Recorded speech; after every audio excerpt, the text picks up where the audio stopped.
మీ ఏం IT AI job అయితే join next it challenge. Job తెచ్చుకోండి, 5 లక్షలు తీసుకోండి. గచ్చిబౌలి ఇంకేమైనా గుర్తున్నాయా? ఇంకొక పెద్ద కేసు గుర్తుంది. ఒకరోజు నేను 10:30కి ఇంకా టైం అయిపోయింది, ఇంటికి వెళ్దామని రెడీ అయ్యి లేచాను.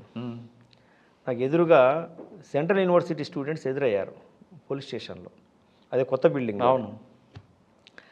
అయిన తర్వాత వాళ్ళంతా ఇట్లా అనాసక్తతతో కుంటుకుంటూ ఏదో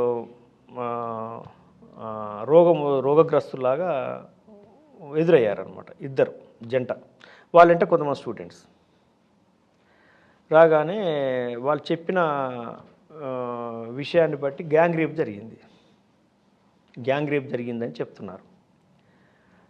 ఎలా జరిగిందంటే అక్కడ పరిచయాలు ఉంటాయి, ఫ్రెండ్స్.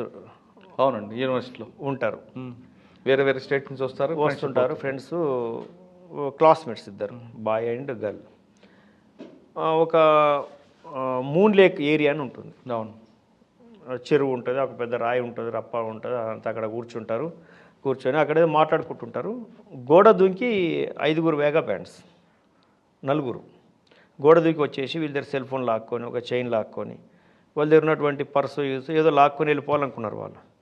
కానీ వాటితో పాటు వాళ్ళ మీద, అమ్మాయి మీద వాళ్ళకి ఆశ కలిగింది, లస్ట్ ఏర్పడ్డ తర్వాత అమ్మాయిని టీచ్ చేయడం మొదలుపెట్టారు. ఇతను అడ్డుకున్నాడు, ఇతను కొట్టారు, అమ్మాయి మీద మళ్ళీ అటాక్ చేశారు. మళ్ళీ అతను అడ్డుకుంటాడు, ఆయన్ని మళ్ళీ కొడతారు, మళ్ళీ అటాక్ చేస్తారు. అట్లా 2 గంటలు జరిగింది ఫిజికల్ అటాక్. 2 గంటల పాటు, అంటే 5:30కి 6 o'clock స్టార్ట్ చేస్తే 8 o'clock వరకు. అంటే చాలా క్రూరంగా. మరి ఎవరు రాలేదు చుట్టుపక్కల? యూనివర్సిటీ అడవి కదండి, 4000 acres అది. యూనివర్సిటీలో ఒక సెక్యూరిటీ ఉంటుంది కదా ప్రైవేట్గా. వీళ్ళు ఎక్కడికో వెళ్ళిపోయారు. అసలు చాలా పెద్ద చెట్లు ఉంటాయి, గుంపు ఉంటుంది, అడవి ఉంటుంది. College, hostel, administrative block, examination block, ఇవి తప్ప ఎక్కడ కనపడరు. ఓకే. ఎవరు హాస్టల్లో వాళ్ళు ఉంటారు, అందరు తిరగరు. కొంతమంది ఏదో రిలాక్స్ కోసం వెళ్తుంటారు. వీళ్ళేసి అక్కడ మాట్లాడుకుంటున్న టైంలో ఇది జరిగింది. ఎవరు లేరు, ఇంకా టైం చీకటి అయిపోయింది. అరుపులు, కేకలు వీళ్ళ మధ్యన జరుగుతున్నాయి. అతను మళ్ళీ స్పృహ తప్పి పడిపోవడం, మళ్ళీ లేవడం, వాళ్ళు విడిపించడం, అమ్మాయి మీద అటాక్ చేస్తుంటే విడిపించడం, మళ్ళీ వాళ్ళు ఇతను కొట్టడం, ఇతన్ని స్పృహ కోల్పోయేటట్టు చేయడం, మళ్ళీ అమ్మాయి మీద అటాక్ చేయడం. అంటే 2 గంటలు జరిగింది. చాలా అరుదైన సంఘటన అది. అటువంటివి చాలా తక్కువ వింటుంటాం. ఆ సంఘటన జరిగిన వెంటనే మనం వెంటనే స్పందించాలి. కంప్లైంట్ వచ్చి రేపు అటెంప్ట్ అన్నారా, రేపు అని చెప్పారు వాళ్ళు అటెంప్ట్ అని చెప్పారు. అటెంప్ట్ అని చెప్పారు. అంత మనం పూర్తిగా టైంలో అడగలేము, వాళ్ళు చెప్పింది అర్థం చేసుకోవాలి మానసికంగా. అప్పటికే సజ్జనార్ గారు వచ్చి 3 రోజులైంది. అవును, గుర్తొచ్చింది ఇప్పుడు. మా పరిస్థితి ఏంటి? అరే వారి దగ్గర మేము ప్రూవ్ చేసుకోవాలి ప్రొఫెషనల్స్ అని. మార్చి నెలలో ప్రొఫెషనల్స్ అని చెప్పి ప్రూవ్ చేసుకోవాలి. అప్పటికే పింకీ కేసు డిటెక్ట్ అయిపోయింది, అరెస్ట్ నడుస్తూ ఉన్నాయి, ఇన్వెస్టిగేషన్ నడుస్తూ ఉంది. ఇన్వెస్టిగేషన్ పగడ్బందీ ఉండే విధంగా మేము ప్రత్యేక చర్యలు తీసుకుంటున్నాం. ఆ సమయంలో కేసు డిటెక్ట్ చేయాలి ఎట్టి పరిస్థితుల్లో, ఎలా అని చెప్పి మళ్ళీ సేమ్ పింకీ కేసు లాగానే టీమ్స్ అనే నైటే ఫామ్ చేసి మా ఎస్ఐ ధర్మేషు, రమేష్, వెంకటేశ్వర్లు వీళ్ళ సమక్షంలో అందరినీ బాగా తీసి, మా ఆఫీసర్స్ అంతా కొంచెం వచ్చారు. అప్పటికి సపోర్ట్ స్టార్ట్ అయింది. మొత్తం మీద నైటే ఒక చెప్పు దొరికింది మాకు అక్కడ. ఆ చెప్పు పట్టుకొని పక్కనున్నటువంటి గుల్మోహర్ పార్కు, ఆ పక్కన ఉన్నటువంటి కొన్ని కాలనీస్ ఉన్నాయి, చందానగర్ వరకు కూడా నైట్ కొన్ని వేలండ్ కవర్ చేసాం. ఇది చెప్పేవారిదని. వెనక నల్లగండ్ల విలేజ్ ఇవన్నీ ఉన్నాయి, నల్లగండ్ల ఉన్నది, లక్ష్మీ విహార్ కాలనీ అన్నీ ఉన్నాయి, ఇవన్నీ ఉన్నాయి, మీరు చెప్పేటివన్నీ కూడా ఉన్నాయి. అంతటా తిరిగితే ఈ చెప్పు పలానా రంజిత్ అని తెలిసిపోయింది. ఆ చెప్పు చాలా పొడుగు ఉంది, అది 11 సైజు. ఈ రంజిత్ అని తెలిసిపోయింది. రంజిత్ ఎవడని చెప్పి ఆరాధిస్తే మనకు ఒక గ్యాంగ్ ఉంది. వాళ్ళని చిల్లర కేసుల్లో, ఆన్లైన్లో దొంగతనం కేసుల్లో కూడా ఒక 10-12 కేసులు ఉన్నాయి వాళ్ళ మీద. అరెస్ట్ అయి ఉన్నారు. వాళ్ళ ఫొటోస్ వచ్చి అన్నీ వచ్చేసాయి.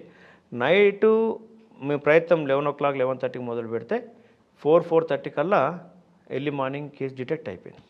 పికప్ చేశారా? పట్టుకొచ్చేసాం. అంటే ఎంత టెన్షన్లో ఉన్నారంటే ఆఫీసర్స్ కూడా, సీనియర్ ఆఫీసర్స్ కూడా. ఈ కేసు డిటెక్ట్ చేయకపోతే అప్పటికే యూనివర్సిటీ అంతా పోలీసు మీద అగెనిస్ట్గా ఉన్నారు. అవును. అప్పటికే వేముల రోహిత్ సూసైడ్ కేసు, రాహుల్ గాంధీ వచ్చిపోయారు, పొలిటీషియన్స్ వస్తున్నారు, అక్కడ బందోబస్తు సెటప్ ఉంది, ఎవరిని అలో చేయట్లేదు, పోలీస్ అలో చేయట్లేదని పోలీస్ మీద బాగా అగెనిస్ట్గా ఉన్నారు స్టూడెంట్స్.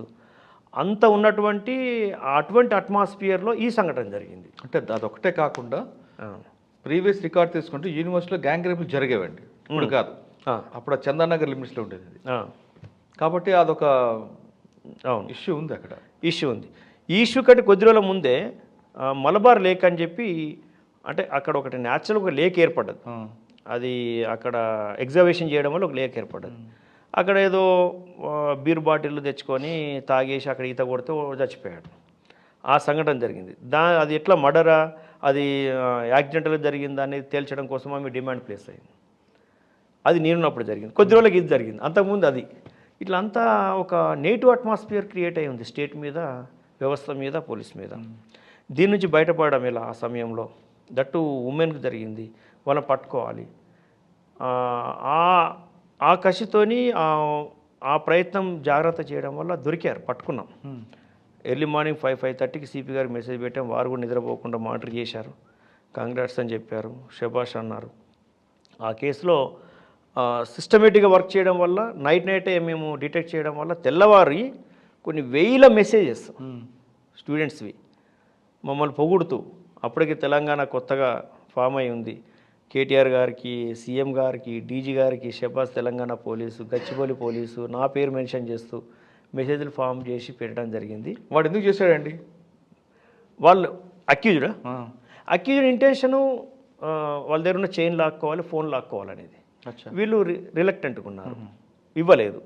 అప్పుడు ఆమె మీద వాళ్ళు చేయడం, వాళ్ళకి లస్ట్ పుట్టడం, ఆమెని వాడుకోవాలనుకోవడం, అటాక్ చేయాలనుకోవడం. అందరు కన్విక్షన్ వచ్చిందని ఇంకా నడుస్తుంది కేసు?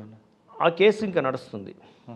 అందులో అక్యూజ్డ్ పర్సన్స్ తర్వాత బెయిల్ తీసుకొని అబ్స్కాండింగ్ అయినట్టు తెలిసింది. తర్వాత దొరికారో తెలియదు. ఆ తర్వాత